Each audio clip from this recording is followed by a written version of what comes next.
Shalom, nous allons étudier le Daf Kaf Vav dans Masechet Shabbat et nous reprenons 4 lignes à la fin du Daf Kaf et Amud Bet avec une braïta. Tania, Rabbi Shimon ben Elazar Omer, El Malikin Betzori. On ne peut pas allumer avec Tsori, donc c'est avec une huile particulière, ici une sorte de baume, on verra ce que c'est exactement. Ma'ita Ama, quelle est la raison? Amar Rabba nous dit Mitor Sherecho Nodef. Parce que l'odeur justement est tellement bonne, Gzera Shema Istapek Mimenu, de peur que les gens viennent en prendre un peu et diminuent du coup le combustible et provoquent à terme l'extinction précoce de la bougie. Amarle Abaye lui dit Leimama mipne sheu af. Pourquoi tu dis pas pour une autre raison? Parce que ça a tendance à laisser des dépôts sur les murs. Et Rashi nous dit du coup, ça peut après s'enflammer parce que c'est un combustible et le combustible se dépose sur les murs et ça peut faire, enfin sur les objets, ça fait brûler ce qui est à côté. Là, m'a dit tu as raison. Chada ve'od ka'amar. Ce que j'ai donné, c'est une raison en plus. Une et en plus une deuxième. Chadam ibn Shoaf, la première raison c'est ce que tu as donné. Et en plus ce que j'ai dit moi, Shema Istabek Mimeno, de peur que on vienne et qu'on en prenne.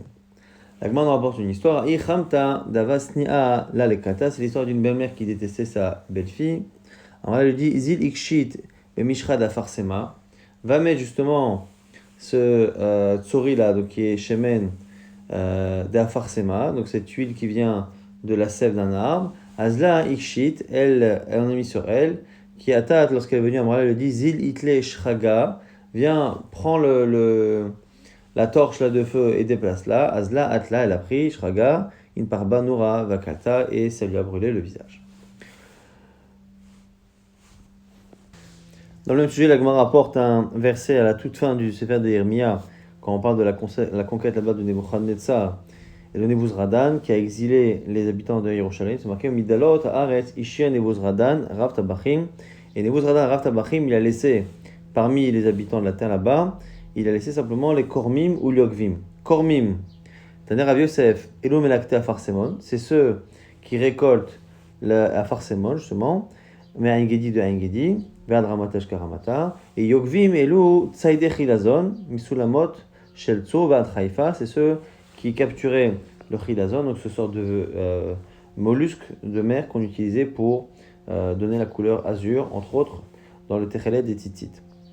Tanura banan umraita emalekin betevel tame. On ne peut pas allumer avec de l'huile, par exemple, de tevel. Donc c'est une récolte dont on n'a pas prélevé la trouma.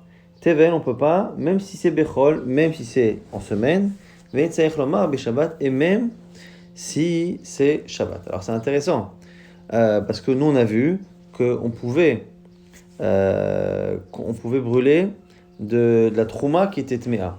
Et donc là ici dans le Tevel, une récolte dans laquelle on n'a pas prélevé, il y a une partie de la récolte qui n'est pas de la trouma, et une partie qui est de la trouma. Mais quoi qu'il arrive, comme tout est tamé, la partie qui n'est pas trouma, elle est tméa, la partie qui est trouma, elle est tméa, et on peut la brûler, et on peut en profiter. Donc du coup, il va falloir ici comprendre pourquoi on ne peut pas allumer avec une huile qui est tevel et qui est impure. C'est beau le même. Jean Malikin ben neft lavan bechol. On ne peut pas allumer avec ce qu'on appelle neft. Neft, on a vu c'était une huile qui sentait pas bon, mais blanche. Bechol, ven salama beshabbat et encore moins Shabbat. Alors là, on m'a dit bishlama neft lavan. Neft lavan, là, m'a dit je comprends. C'est parce que c'est af, comme on a dit. Selon Rashi, c'est que ça peut ça fait des dépôts sur les murs et les objets et ça peut s'enflammer. Aval tevel tamé, maï ta'ama. Mais tevel tamé, donc la récolte, l'huile par exemple, dans laquelle on n'a pas fait de prélèvement, donc on a à l'intérieur de la récolte et en même temps de la trouma qui est mélangée au milieu, mais quoi qu'il arrive, c'est tamé, c'est impur. Donc même la trouma impure, on pourrait maï ta'ama. Amakra, la Gemara nous rapporte un verset. Vani hinne natati lecha et timshimeret trumotai. Le verset qu'on a étudié hier pour nous apprendre que lorsque la trouma elle est pure, les kohanim peuvent la consommer. Lorsqu'elle est impure, ils peuvent la brûler. Ils ne peuvent pas la consommer, mais en la brûlant, ils peuvent profiter. On avait appris là-bas du fait qu'on ne parlait pas d'une trouma, mais de plusieurs troumotai. Et sur ces troumot, c'est marqué qu'Hachem, il a dit, je te les donne à toi. À toi, Kohen, je te les donne à toi, donc elles sont à toi. Donc c'est-à-dire que la trouma, elle est à toi lorsqu'elle est pure pour manger, elle est à toi pour en profiter lorsqu'elle est impure. Et comme là-bas on parle de Trumot, de chez Trumot, Akato Medaber, Achat Trumat Teora, Achat Trumat Mea, c'est la dracha d'hier qui nous apprend à la fois qu'on peut profiter d'une Trouma pure ou impure, mais il y a un point commun entre les deux. Ma trouma teora enechaba et la misha atarama. De la même manière que le Kohen ne peut profiter de la trouma pure en la consommant que lorsqu'elle a été prélevée et donc séparée de la récolte. Av trouma tmea enechaba et la misha atarama ve'elach. Pareil, pour la trouma impure dont on ne pourra profiter que de la combustion, eh bien là aussi, même si on peut en profiter une fois qu'on la brûle, on ne pourra pas en profiter tant qu'elle n'a pas été séparée de la récolte. Il faut d'abord qu'elle soit prélevée, séparée, pour qu'elle indigne de trouma pure ou impure et qu'on en profite en fonction de ce qui est autorisé. Donc c'est pour ça que Tevel Tamé, on ne peut pas en profiter ni la semaine ni le Shabbat. Goufa, on reprend ce qu'on a dit un peu plus haut sur Tsori. Rabbi Shimon ben Elazar Omer, El Malikin Betsori. On n'allume pas Betsori. Vechen Aya Rabbi Shimon ben Elazar Omer. Et ce même Rabbi Shimon ben Elazar disait Tsori eno el seraf me'atse aketaf. Le seraf, le Tsori, c'est la sève qui vient d'un arbre ici qu'on appelle le ketaf. Donc c'était un arbre dont la sève servait de baume et qui avait une très très bonne odeur. Rabbi Shmuel Omer, Kol ayotse mina etz en malikin bo. Rabbi Shmuel nous dit on ne peut pas allumer avec tout ce qui provient de l'arbre. Rabbi Shmuel ben Beroka, lui dit Omer en malikin et là beyotse mina peri. Lui dit on ne peut allumer que de ce qui sort d'un fruit. Rabbi Tarfon Omer en malikin et là beshemet zebilvad, et lui il est encore plus précis, il dit on ne peut allumer qu'avec de l'huile d'olive. Alors là, Rabbi Yochanan ben Nouri trouve ça un peu trop. Amad, Rabbi Yochanan ben Nouri va à Aglav, il se lève, il lui dit Mamar, Maya Aswan chez Bavel. Que feront à ce moment-là les gens de Bavel? Chez Naem et la Shemesh Shemi, qui n'ont que de l'huile de sésame. Maya Aswan chez Madai, et ceux qui habitent là-bas en Madai, chez Naem et la Shemenegozim, qui n'ont que de l'huile de noix. Maya Aswan chez Alexandria, et les gens d'Alexandrie, chez Naem et la Shementznot, ils n'ont que de l'huile de radis. Maya Aswan chez Kapotka, et ceux de Kapotka, chez Naem Lokach. Mais le kach et la neft, ils n'ont aucune huile, ils n'ont que ce neft-là, cette huile qui sent pas bon. Et là, on ne se base que sur ce qu'on dit chachamim, que en malikim. À cause, on a dit, d'un allumage qui est problématique, c'est-à-dire que la flamme qui ne puise pas de l'huile, ou une flamme qui prend mal, et donc du coup on a tendance à déplacer la bougie, mais sinon, on n'interdit pas, on n'a pas de klalim comme ça, qu'on interdit tout ce qui vient des arbres, tout ce qui vient pas du fruit, ou tout ce qui n'est pas de l'huile d'olive. Ou malikim beshemen dakin, donc on allume avec de l'huile de poisson, on a dit que c'était les entrailles des poissons. Ou be'itran, itran aussi, c'était expliqué dans les dapim précédents. Rabbi Shimon Shzuri Omer, malikim beshemen pakurot, ou neft, on peut allumer avec shemen pakurot, donc c'était de l'huile de courge. Beneft, donc c'était toujours cette huile qui sent pas bon. Sumcho somer, kol ayotse mina basar en malikinbo. On n'allume rien de ce qui vient de la viande, d'une chair. Et là, beshemen dagin, sauf l'huile de poisson. L'agma dit, attends, on a déjà vu ça là-haut. On a déjà vu que normalement on peut pas allumer. Vechelev, on peut pas allumer avec des graisses. Donc on peut pas allumer avec tout ce qui provient de la chair, sauf shemen dagim. Donc c'est sumchos. L'agma dit sumchos. C'est la même chose que la vie qui est au début dans la Mishnah, il y a une différence. De Rav Verona Marav, c'est la halakha de Rav Verona Marav. Est-ce que l'on peut prendre ces huiles qui proviennent d'animaux et les mélanger avec un peu d'huile cachère ou pas? Ça, c'est la marloquette qui est rapportée par Rav Verona Marav et Velom Isaime, et on ne sait pas qui entre Sumchos et Tanakama pense que l'on peut ou qu'on ne peut pas. On ne le sait pas. En tout cas, ce serait ça la distinction qui est entre les deux. C'est pour ça que les deux ont l'air de dire à peu près la même chose, mais ce n'est pas le cas. Tania, on rapporte maintenant une braïta. On va sortir un tout petit peu du sujet pour entrer dans des ilchot de Tum'a. Dans la Torah, on nous dit que lorsqu'un habit est en contact avec une impureté, avec quelqu'un qui a un écoulement, eh bien, l'habit lui-même devient impur. Alors, on va essayer de définir justement à partir de quelle taille on a un habit. On a plusieurs dimensions possibles. On a soit 3 tfachim sur 3 tfachim. Donc, 3 sur 3, ça veut dire que c'est à peu près 30 cm sur 30 cm, en sachant que Tfachim est un mot masculin. Donc quand on dit 3 sur 3 et que le chiffre 3 est au masculin, donc shlosha, al-shlosha, comme c'est shlosha en hébreu, c'est du masculin, eh bien ça veut dire que c'est une allusion au Tfachim, donc au poignet, donc à peu près 10 cm. Et lorsque par contre on dit shalosh al-shalosh, 3 sur 3, mais que shalosh c'est par contre du féminin, parce que les chiffres sont inversés par rapport au nom commun, donc shalosh c'est du féminin, et bien c'est une allusion à une mesure qui elle est au féminin, et donc c'est etzbaot, c'est les doigts, et donc c'est beaucoup moins que des tfachim, c'est plus des poignets, mais ce sont des doigts. Et donc, quand on a une impureté pour un tissu qui peut être un vêtement, on va avoir des dimensions. Un vêtement, il y a des vêtements qui sont sans discussion un vêtement, mais est-ce que quand on a un tissu qui fait 3 tfachim sur 3 tfachim ou 30 cm sur 30 cm, est-ce que c'est déjà quelque chose qui sert, oui ou non? Et en dessous de cela, 3 tfachim, 3 doigts sur 3 doigts, est-ce que ça marche? Après là, on parle de seulement quelques centimètres. Autre question qu'on verra également, c'est quels sont les tissus qui sont considérés comme étant des vêtements. On a deux manières de comprendre, soit de manière très stricte, ceux qui sont cités souvent dans la Torah, c'est-à-dire tsemer ou fishtim, la laine et le lin, c'est en général les tissus, ou est-ce que finalement n'importe quelle autre chose, et entre autres les choses qui proviennent des autres végétaux. Tanya Rabbi Shimon ben Elazar Omer. Rabbi Shimon ben Elazar nous dit Kol hayotze min ha'etz en bo mishum shalosh al shalosh. Tout ce qui provient des arbres, eh bien, il n'y a pas de din de shalosh al shalosh. De 3 etzbaot, 3 doigts sur 3 doigts, il n'y a pas cette touma là. Et comme c'est pas mekabel touma, eh bien, amsakechin bo, on peut du coup l'utiliser pour faire la souka, parce que pour la souka, il faut quelque chose qui provient d'un végétal, mais qui ne reçoit pas la touma. Chutz mi pishtan, sauf le lin, seule chose qui vient d'un végétal et qui lui prend la touma. Donc ça, c'est l'avis de Rabbi Shimon ben Elazar, qu'elle a de dire qu'il n'y a pas ici de touma, même si on a parlé de 3 doigts sur 3 doigts, ça a l'air d'être ici globalement, comme on verra, enfin en tout cas selon Abaye, c'est qu'il n'y a pas donc de din de touma, en tout cas pas de 3 doigts sur 3 doigts. Amar Abaye nous dit que quand Rashba, donc Rabbi Shimon ben Elazar dit cela, c'est non seulement 3 doigts, mais même en général, même 3 tfachim, même 3 poignets, 3 points, parce que finalement, c'est l'avis de Rabbi Shmuel qui pense que dès que l'on sort de tsemer pishtim, du lin et de la laine, eh bien, on rentre pas dans la catégorie de ce qu'on appelle un vêtement. Nous dit Abaye, Rabbi Shimon ben Elazar, Vetana debe Rabbi Shmuel, et ce qu'on dit au Beit Midrash de Rabbi Shmuel, Amrou davar echad, on dit la même chose. Rabbi Shimon ben Elazar, Hade Amaran, c'est ce qu'on a dit, que tout ce qui sort des végétaux, à part le lin, eh bien, n'est pas Mekabel Toum'a, et selon Abaye, ça veut dire du tout, 3 doigts sur 3 doigts, c'est-à-dire qu'il n'y a pas de Toum'a du tout. Et Tana de Rabbi Shmuel, ce que dit Rabbi Shmuel, on va l'enseigner Mahi, on le dit tout de suite, Tana de Rabbi Shmuel, Ho'i venemru begadim batora, stam, c'est marqué à plusieurs reprises dans la Torah, begadim, les vêtements. Prat lecha katuv be'echad mehem, tsemer ou fishtim. Et une fois, après t'avoir parlé de beged, on te dit, on te donne la définition, tsemer ou fishtim, c'est le lin, la laine et le lin.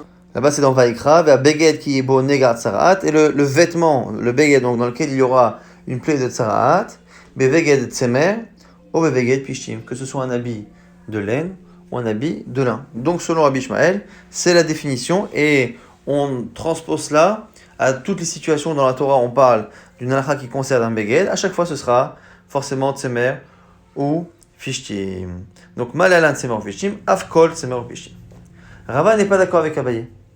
Rava dit non. Quand Rashba a dit que tout ce qui provient des végétaux en dehors du lin, il n'y a pas la touma de 3 sur 3, c'est 3 sur 3, on a dit etzvaot, shalosh al shalosh, mais shlosha al shlosha, 3 tfachim sur 3 tfachim, oui, même si c'est pas forcément du lin et de la laine. Donc Rava amar, shlosha al shlosha beshar bgadim, ika benayo. Non, moi je pense que Rabbi Shmuel et Rabbi Shimon ben Elazar ne disent pas pareil. Parce que quand on a une grande dimension, donc de 3 tfachim sur 3 tfachim, 30 cm sur 30 cm, dans les autres vêtements autres que le lin et la laine, Rabbi Shmuel dira pas du tout, parce que lui, il se contente de tsemer ou fishtim. Et selon Rabbi Shimon ben Elazar, même si ça provient du bois, eh bien, ou d'un végétal, tant qu'il y a plus que 3 sur 3 doigts, mais il y a 3 sur 3 tfachim, ou même si c'est pas des végétaux, c'est d'autres animaux, eh bien, il y aurait une toum'a. Donc c'est pas forcément la même idée. De Rabbi Shimon ben Elazar, itle. Selon Rabbi Shimon ben Elazar, oui. Tant que c'est il y a 3 tfachim sur 3 tfachim, l'éternel Rabbi Shmuel, l'itle, parce qu'encore une fois, lui il dit qu'il n'y a que tsemer ou pishtim. L'agma on dit en tout cas, on va revenir maintenant sur un point qui a l'air de ne pas être discuté entre Rava et Abaye. Dekula alma mihat, shalosh al shalosh, betsemer ou fishtim, Mitma Benegaim. Ce qu'elle a d'être accepté de tous, c'est que la dimension la plus petite, qui est 3 etzvaot, 3 doigts sur 3 doigts pour le lin et la laine, Mitma Benegaim, ça peut prendre une Touma de Negaim. La Gemara se pose la question d'où on sait que jusqu'à ce genre de dimension, on arrive à cela. Menalan. Netanya, c'est une braïta qui dit Beged et la Beged. C'est marqué une première fois pour la tsaraat, Beged un vêtement. Shalosh al shalosh, d'où je sais que je peux passer non seulement d'un vêtement classique, mais de même d'un tissu qui fait 3 sur 3 doigts. Minaïn, tamulomar, veha beged. Le verset qu'on a cité tout à l'heure qui répète et le vêtement. La Gemara dit, mais attends, mais dans l'ordre en général, quand on a des mots dans la Torah qui rajoutent des choses, on rajoute étape par étape. Tafasta, d'abord, tu commences par la première chose, c'est-à-dire que d'abord un vêtement, et quand on rajoute veha beged, tu devrais apprendre d'abord une dimension qui est plus grande que 3 doigts sur 3 doigts, qui est donc 3 tfachim sur 3 tfachim. Veima le rabot shlosha al shlosha. Normalement, il devrait te rapporter le cas de shlosha al shlosha. Tfachim. La Gemara dit lav kal chomer, ça c'est un kal vachomer, il n'y a pas besoin. Ashta ashtiva erev mitama shlosha al shlosha mibaya. Il dit non, on le sait déjà. Pourquoi? Parce qu'on a par ailleurs cette idée que dès qu'il y a un vêtement qui est tissé avec une chaîne et une trame, il y a une toum'a. Donc forcément, quand on a 3 tfachim sur 3 tfachim, il y a forcément eu un tissage avec chaîne et trame. Et donc du coup, c'est évident. Donc comme c'est évident, le verset quand il dit Ve'a Beged, c'est forcément venu nous rajouter un cas encore plus strict, c'est-à-dire 3 doigts sur 3 doigts. La Gemara dit, mais non, si c'est cela, si c'est ça, Yachi Shalosh al Shalosh, Nemi, il était Bekal Vachomer, à ce moment-là, même 3 tfachim sur 3 tfachim, tu ne fais pas Kal Vachomer. La Gemara dit non. Pourquoi? Donc la Gemara dit autre chose. Finalement, c'est quoi? Et là, Shlosha, 3 tfachim sur 3 tfachim. Pourquoi c'est évident? Parce que c'est un tissu qui sert à tout le monde. Que la personne soit riche ou que la personne soit pauvre, lorsqu'elle a un tissu de 3 tfachim sur 3 tfachim, 30 cm sur 30 cm, elle s'en sert. Et donc, comme ça sert pour tout le monde, c'est évident que ça rentre déjà dans la définition première d'un beged, d'un vêtement qui est en tissu. Donc, du coup, on n'a pas besoin. Shalosh al shalosh, la'anim ou des chazian, asherim lo chazian. Alors que 3 tfachim sur 3 tfachim, ça sert que pour les gens qui sont pauvres, mais les gens qui sont riches ne l'utilisent pas. L'orati be kalvachomer, on ne peut pas l'apprendre par kalvachomer. Et donc du coup, Tama de Kadvekra, il faut le verser pour nous apprendre ça. Halo Kadvekra, lo gamona be kalvachomer. Et donc du coup, c'est pour ça qu'on a finalement la Torah qui nous dit d'abord Veha Beged. Et Beged, c'est le vêtement et c'est tout ce qui est tissé avec une chaîne et une trame. Par kalvachomer, on apprend qu'un tissu de 3 tfachim sur 3 tfachim, ou 30 cm sur 30 cm, qui sert à tout le monde, mais par kal vachomer, que lui aussi sera concerné par la tsaraat. Par contre, on ne sait pas pour 3 doigts sur 3 doigts, et donc du coup on répète Veha Beged, pour nous dire que même quand on descend encore dans les dimensions, on arrive à ce din-là. Donc là, Agma a répondu à la question étant, d'où on sait que dans Tsemer ou Fishtim, dans la laine et le lin, sans discussion, entre Rabbi Shmuel ou Rava et Abaye, sans discussion, tout le monde est d'accord que la Toum'a commence à une petite dimension de 3 tfachim sur 3 tfachim, eh bien on a donc le verset, plus la répétition de Veha Beged, pour nous apprendre qu'on va encore plus loin dans la Toum'a. Donc ça, on reste dans l'aine et l'un, mais on va plus loin dans les dimensions. La Gemara pose une question, elle dit, mais pourquoi on n'apprendrait pas autrement? Mais Ima les Ramosh Shloshal Shosha Beshar Gadim, qui nous dit que quand on répète le vêtement, eh bien au lieu de dire que ça nous apprend qu'une autre dimension de vêtements des mêmes tissus, qui sont la laine et le lin, est tamé, pourquoi ne pas dire que, au contraire, c'est venu étendre non pas les dimensions, mais étendre les tissus. C'est-à-dire qu'au départ, la Torah parle de laine et de lin, et la laine et le lin, donc à partir de 3 tfachim, 30 cm, sans que je puisse pour l'instant l'apprendre pour les autres tissus. Et quand on dit Veha Beged et le vêtement, c'est peut-être pour nous dire que non seulement la laine et le lin, mais aussi les autres tissus. Et donc à ce moment-là, on aurait une halakha complètement différente de ce que Rabbi Shmuel dit, et du coup, on n'apprendrait pas non plus que pour la laine et le lin, on a une toum'a dans des si petites dimensions. Amarkra, Beged Tsemer ou Fishtim. Beged Tsemer ou Fishtim, in Midacharinai. Le fait que dans ce verset-là, on dit juste après un habit de laine et de lin, c'est pour préciser que tout ça ne concerne que le lin et la laine. Et donc, le Veha Beged, pour aller plus loin, il ne va pas plus loin en incluant d'autres tissus, mais plutôt en diminuant les dimensions à partir desquelles on peut avoir de la Touma. Veima kim aute mi shalosh al shalosh, aval shlosha al shlosha, mitama. La Gemara dit attends, mais maintenant que tu sais que au final, on a donc une impureté pour la laine et le lin qui commence à 3 doigts sur 3 doigts. Quand à côté on a le verset qui dit attention, ça c'est que pour le lin et la laine, mais pas pour les autres vêtements. Eh bien peut-être que pour les autres vêtements, on ne va exclure que ce degré de rigueur, c'est-à-dire que 3 doigts sur 3 doigts qui est impur pour la laine et le lin, ça n'existera pas pour les autres vêtements, mais par contre une dimension supérieure qui est donc de 3 tfachim sur 3 tfachim, 30 cm sur 30 cm, mitama. Et à ce moment-là, pour ceux qui disent que Rabbi Rajba et Rabbi Ishmael pensent la même chose, qu'il n'y a pas cette Touma-là, il faut comprendre, la Gemara dit très mi'out activé. Il faudra dire selon eux, selon Abaye, il y a 2 mi'outim, Beged Tsemer au Beged Pishtim. C'est pas marqué laine et lin, c'est marqué vêtements de laine, vêtements de lin. Et donc c'est comme si c'était marqué 2 fois le lin et 2 fois la laine. Et donc 2 fois, c'est pour dire quoi? Non seulement 3 doigts sur 3 doigts, il n'y a pas, et même 3 tfachim sur 3 tfachim. Chad le maouté mishalosh al shalosh, chad le maouté mishlosha al shosha, une fois pour exclure le 3 doigts sur 3 doigts, une fois pour exclure 3 tfachim sur 3 tfachim. Et pour Rava, qui lui dit que c'est une marloquette, ou le Rava d'Amar shosha al shosha bish'ab gadim mika benayou, les Rajba, itle, les Tana d'Abishmael, itle, shosha shosha bish'ab gadim. On va reposer une question par rapport à lui, mais on verra ça dans le daf de demain, en sachant que déjà cette histoire de Touma a rendu le daf un peu plus complexe que d'habitude. Donc on va essayer ici de faire un petit résumé du daf.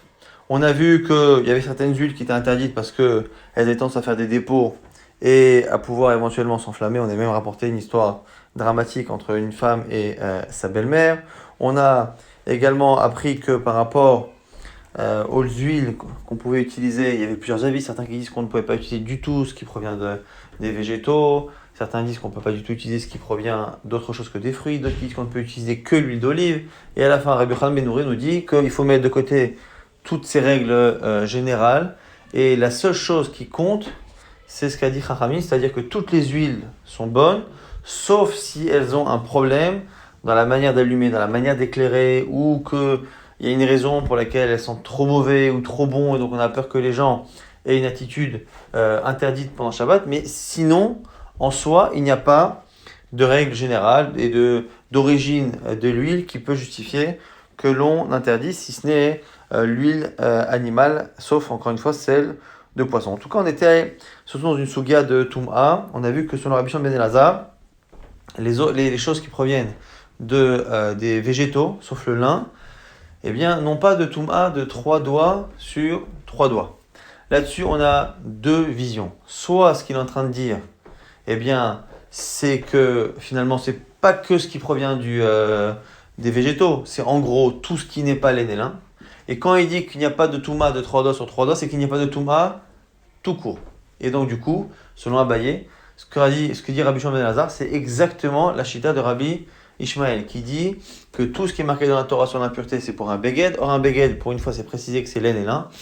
Pour une fois, c'est précisé pour toutes les fois que finalement, c'est laine et lin. Et donc, Rabbi Ishmael qui dit qu'il n'y a pas d'impureté pour autre chose que le lin et la laine, quelles que soient les dimensions, eh bien, c'est l'avis de Rabbi Shimon ben Elazar. Ça, c'est la première version de Rabbi Shimon ben Elazar, comprise par Abaye. Autre version, celle de Rava, qui dit non. Lui, il a simplement dit que ce qui vient des végétaux, à part le lin, et ce qui n'a pas de Touma, mais des Touma de 3 doigts sur 3 doigts. Mais il y a, oui, une Touma de 3 tfachim sur 3 tfachim.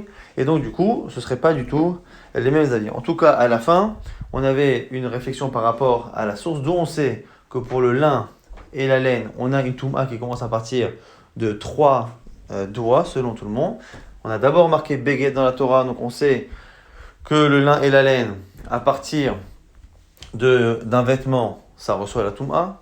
Après, on a un raisonnement par Kal Vachomer que si déjà un vêtement ou tout ce qui contient la chaîne et trame, eh bien, se reçoit la Touma, a fortiori un tissu de laine et de lin, encore une fois, de 30 cm sur 30 cm, qui sert à tout le monde, aux riches comme aux pauvres. Ça, du coup, c'est un kalvachomer. Donc, on a un vêtement, tout ce qui contient chénétram et tout ce qui fait 30 cm sur 30 cm quand c'est du laine, la laine ou du lin. Et comme la Torah répète Veha Begel, ça vient nous apprendre que la laine et le lin vont plus loin et que finalement, même 3 doigts sur 3 doigts. Maintenant, d'où on sait que ce n'est pas le cas pour les autres tissus, c'est parce que c'est marqué Tsemer ou Pishtim. Donc, Tsemer ou Pishtim pour nous dire que du coup, les autres vêtements n'iront pas jusqu'à une Touma de 3 doigts sur 3 doigts. Maintenant, est-ce qu'ils ont une impureté de 3 tfachim sur 3 tfachim? C'est la fameuse marloquette Abaye Verava. Et c'est ce qui sera expliqué dans le début du DAF de demain.